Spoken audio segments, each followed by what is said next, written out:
মাথার ত্বকে চুলকানি বা খুশকির মতো সমস্যা সাধারণ হলেও বেশ বিরক্তিকর। দামি রাসায়নিক পণ্যের বদলে হাতের কাছের কিছু প্রাকৃতিক উপাদান ও সঠিক উপায়ে এর সমাধান সম্ভব।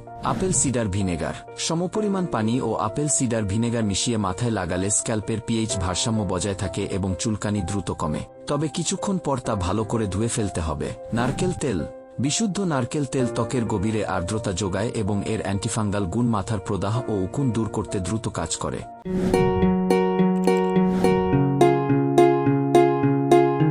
পিপারমিন্ট বা পুদিনার তেল। অলিভ অয়েলের সঙ্গে কয়েক ফোঁটা পিপারমিন্ট অয়েল মিশিয়ে ম্যাসাজ করে শ্যাম্পু করলে শীতল অনুভূতি মেলে ও চুলকানি কমে যায়। Tea tree oil. নিয়মিত শ্যাম্পুর সঙ্গে 10 থেকে 20 ফোঁটা টি ট্রি অয়েল মিশিয়ে ব্যবহার করলে মাথার ছত্রাক ও ব্যাকটেরিয়া ধ্বংস হয়ে চুলকানি নির্মূল হয়। মেডিকেটেড শ্যাম্পু ও স্যালিসাইলিক অ্যাসিড। তীব্র চুলকানি ও সোরিয়াসিসের ক্ষেত্রে স্যালিসাইলিক অ্যাসিডযুক্ত শ্যাম্পু মাথার ত্বকের মৃতকোষ সরিয়ে ত্বককে সতেজ রাখে। Selenium sulphide.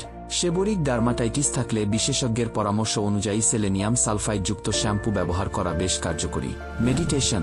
নিয়মিত মেডিটেশন মানসিক চাপ কমিয়ে চর্মরোগের লক্ষণ ও শরীরের প্রদাহ কমাতে সাহায্য করে, যা দীর্ঘস্থায়ী সমস্যা সমাধানে কাজ করে।